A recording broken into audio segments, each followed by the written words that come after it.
Hello, this is Paul Gregg. I want to document my recent activities in backyard roller coasters. We built a small roller coaster that goes into the lake. These traditionally were called water toboggans. There's a couple of YouTube videos you can see about the history of them and a current one. And they call them Screaming Mimis, or I call it this backyard hydro roller coaster into our lake. This is where we live. We have a nice slope down to our lake, and I wanted to take advantage of that. I think these water toboggans are inherently less safe than roller coasters.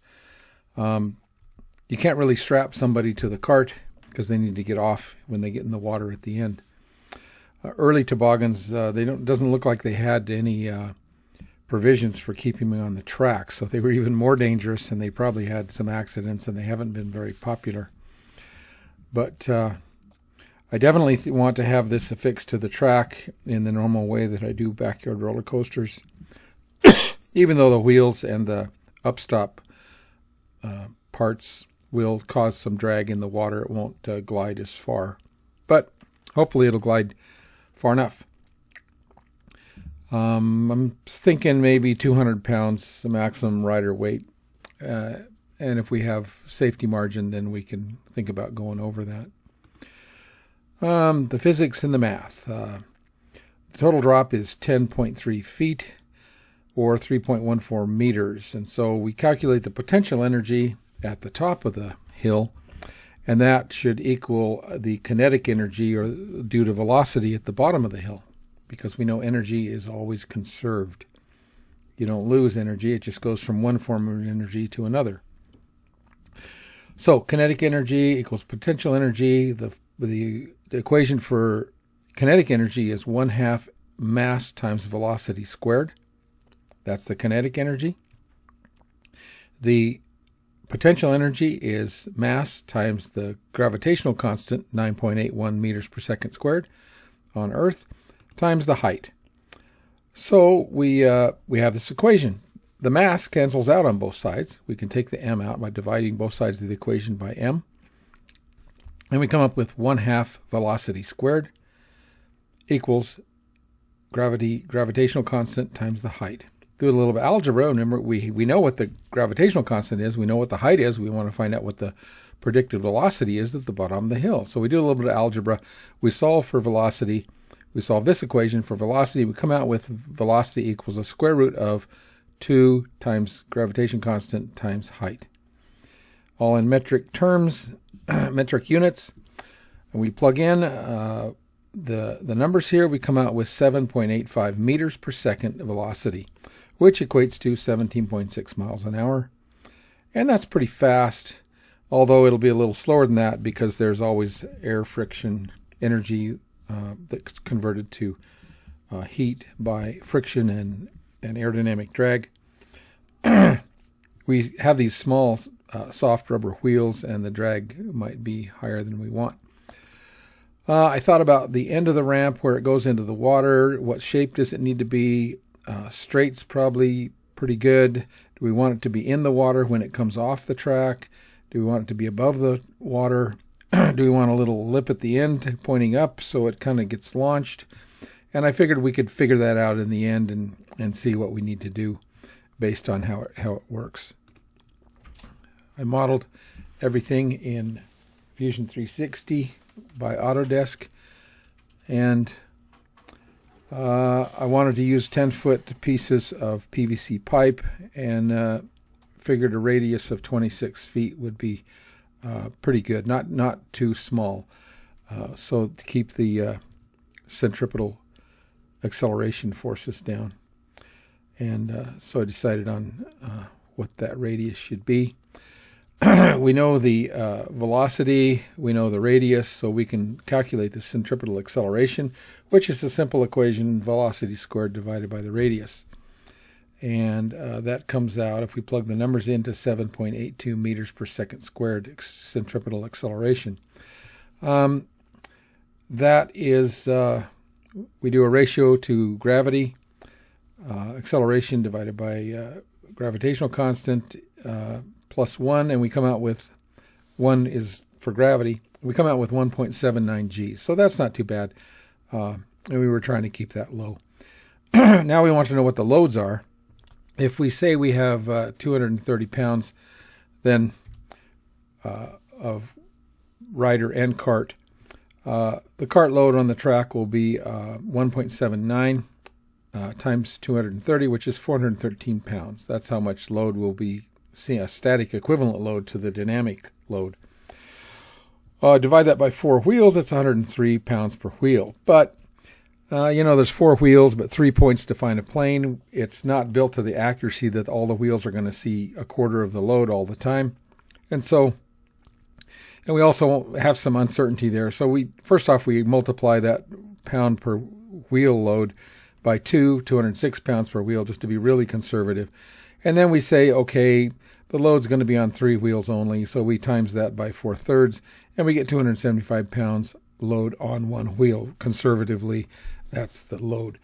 The weak point of the backyard roller coasters, the PVC backyard roller coasters, is where the screws attach the PVC rail to the wood tie. It's actually the wood that fails on the fastener first. And I did a lot of testing of these concepts and improved concepts in 2017. This concept comes out, you get around 800, minimum of 800 pounds.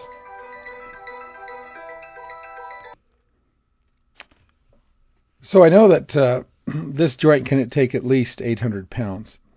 And that's quite a bit bigger than 275 pounds that would be the load on 1 wheel. So I feel pretty good that this isn't going to break. It'll last a long time. To officially write a margin of safety as an engineer, it would be 800 divided by 275 minus 1. So our margin of safety is 1.91. As long as this number is positive, you know you're good. It's not going to break. It's really a lot better than positive. And so we have some extra safety built in there too. I modeled everything in Autodesk Fusion 360, which is free if you're just a hobbyist or a student or a startup making under $100,000 a year. It's a very good CAD program that Autodesk is very nice to be able to let us use this. I modeled the track without the supports. I could have put the supports in, but I kind of just eyeball that and do it at the end. You'll see. This is the model of the cart. Made from standard aluminum extruded shapes and the wheels I had on hand.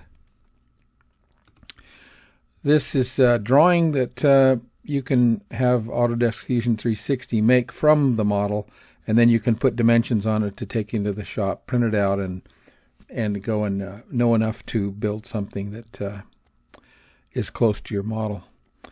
I changed just a couple of things when I went into the shop. This is some analysis. I won't go into detail here, but basically I just wanted to check a few things, although the loads are pretty low and it's probably going to be fine. You have a feeling this is really a beefy design. The aluminum, I tucked a bearing on the hole in the aluminum. It's because it's only 1/8 of an inch thick, but the stress, the bearing stress is far lower than the bearing strength of the aluminum. And so the margin is very high. Won't go into much more detail because it's not a concern and this isn't going to be a failure mode. I also checked the axial shear stress. It's not a high strength fastener. It's just a grade 2 bolt, but it still has way higher shear strength than you need. And the margin of safety was 36, very high. And there's some other things we could check: the plywood strength and plywood deflection between the wheels. The upstop bars are pretty beefy looking, and I'd need to assume some side loads which are going to be low. So I didn't do any more stress than this. Will it float? And the way you calculate this is the buoyancy force is equal to the volume of your object times the density of water. And if that buoyancy force in the up direction is greater than the weight of the object in the down direction, then it floats. And so I checked that. I had 19 pounds of upward buoyancy force. The weight of the cart I measured almost 13 pounds, and so yeah, it should float, and it does. This is fabricating the cart. Like I said, I had these wheels with bearings in them, but they're kind of soft rubber, and I was unhappy with them. So I made some aluminum wheels, almost the same geometry later, and it runs faster with the aluminum wheels than it did with these rubber wheels. They worked, but it wasn't as good. Yeah, I cut these aluminum extrusion sections into these pieces with a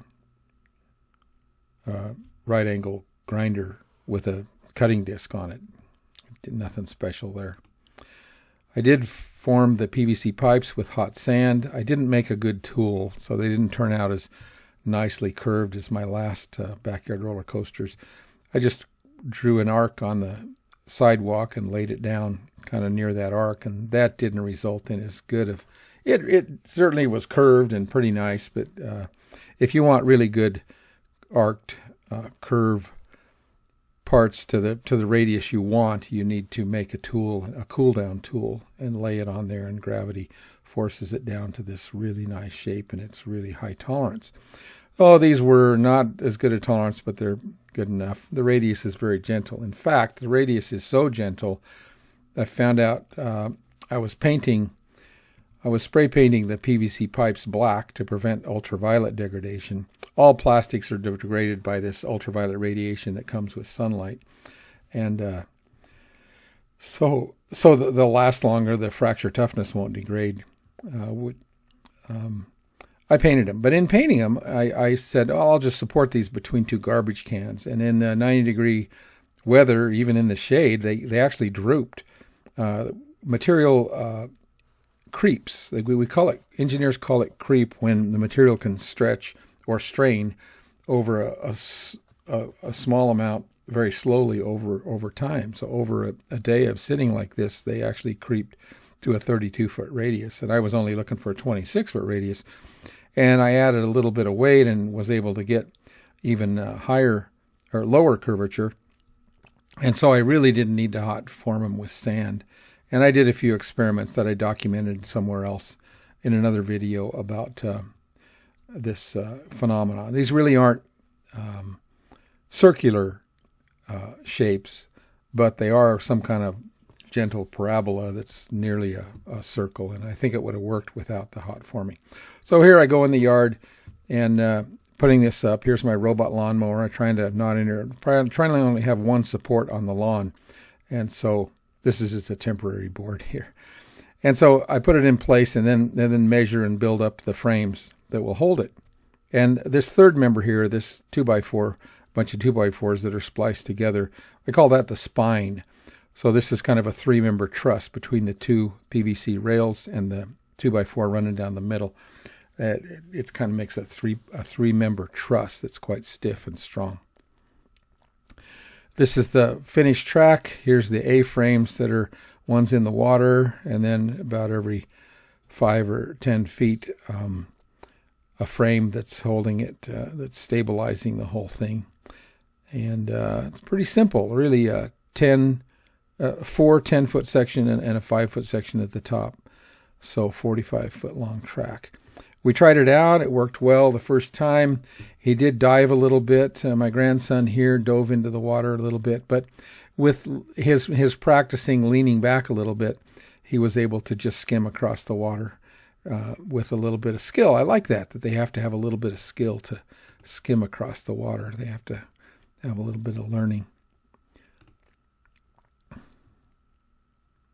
So they've been doing this every day for a couple of days. I said that I replaced the rubber wheels with metal.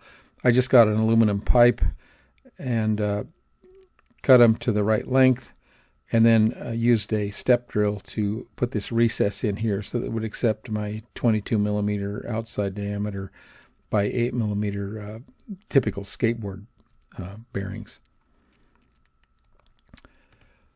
I wanted to know how fast it really was going at the bottom, if it was around my prediction of, and so I used an app called Seconds Count. This is a free app on your phone.